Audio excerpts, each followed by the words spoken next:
Husband and wife, many a times, the devil tries to bring them apart, rip them to pieces for nothing, for no reason. Sometimes it's because we become impatient with one another. We live with one another. This is why the Prophet, peace be upon him, says, خَيْرُكُمْ خَيْرُكُمْ لِأَهْلِهِ. If you want to know the best from amongst you, he who is best to his wife and his family members. The same applies to a female. She who is best to her husband and family members.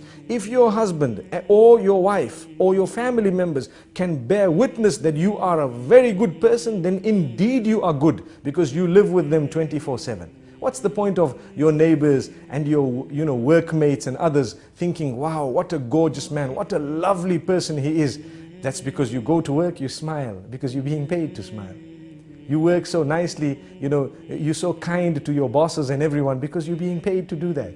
Some wives wouldn't mind paying their husbands to see that smile, because we don't smile sometimes. We come into the home, we throw everything onto one side, we sit in front of the television with our newspapers, and we're being spoken to, and we're just saying, yes, yes, until they might even ask us, are you a fool? And you say, yes. This is the type of behavior we have sometimes. We don't even know what they're saying. Yet, someone phones you from work, full concentration on the phone call. What is this? Is this not a double standard relation? Did we not understand that we are working in order to enjoy our life, our married life? We are not married in order to enjoy our working life. People have turned the tables. And this is why if your work is coming and interfering with your marriage, you'd rather leave your work than to end your marriage. We need to know this. Because if we are going to leave our marriages in order to make our work work, we will end up leaving every marriage we are in. No one wants to marry a person who's married to his job. We ask the Almighty to grant us understanding.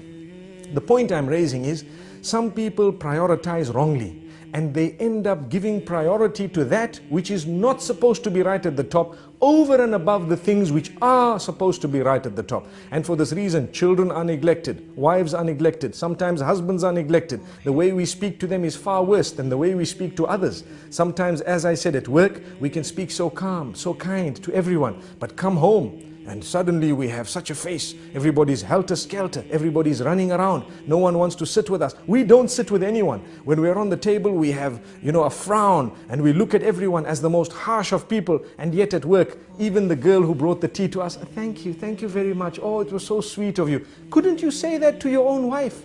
Thank you very much. It was so sweet of you. Sometimes we have these examples can go on and on. But the point being raised is we need to make an effort to try and build the relation. Relations are built. They don't just happen.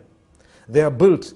And it's like a little plant. You have the seed. The more you water it, the better it will grow. Sometimes you add a little bit of fertilizer and you find it will grow better. The fruit from it will become or will be of a far more superior quality. So you need to know, in the same way you're ready to put fertilizer there, sometimes a little rose can do a lot of positive, within the home.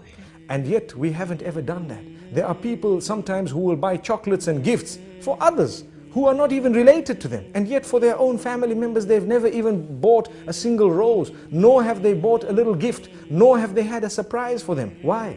This is when you have the relation breaking, especially today, in the age of television, in the age of the internet, where people are watching others live, sometimes even on the box, and they see how, happy others might be. They tend wrongly to compare. It is wrong to compare. It is in fact almost detrimental to compare your marriage to those who might appear to you to be happier than you. But people are doing it. And when they do this, at least we need to know, let us try our best to develop such a solid relation that they can discuss things with us openly, in a respectful manner. Look, this is where you're making a mistake. This is where I think you need correction. And don't feel bad about it. Take it. Some men think that we don't want to be corrected, and the same applies to some females. And this is husband and wife. We are supposed to be the closest, and yet we can't even communicate. If that is the case, we're wrong. We then have husbands who threaten and continue to threaten. What do they say? No, if you tell me this, I'm going to send you home. What type of a relation do we expect there? She has a right to highlight it, and you need to think about it. This is the closest person to you telling you that I think you need attention. And if they are really thinking that, then you probably do need that attention. Or you need to engage them in discussion and convince them why you don't need that. But you don't just dish out commands. I don't even have time. I don't have time to talk to you. I don't have time. Come the weekends, we're sitting with our friends. Well, why did you get married? you have a wife, you have children. These are the first order of your friends. This is the most intimate circle. If you are not prepared to spend time with them, then how do you expect the marriage to work?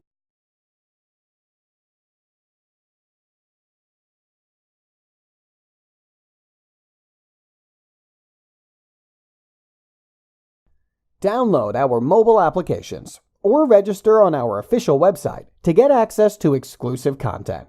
Links given in description of video.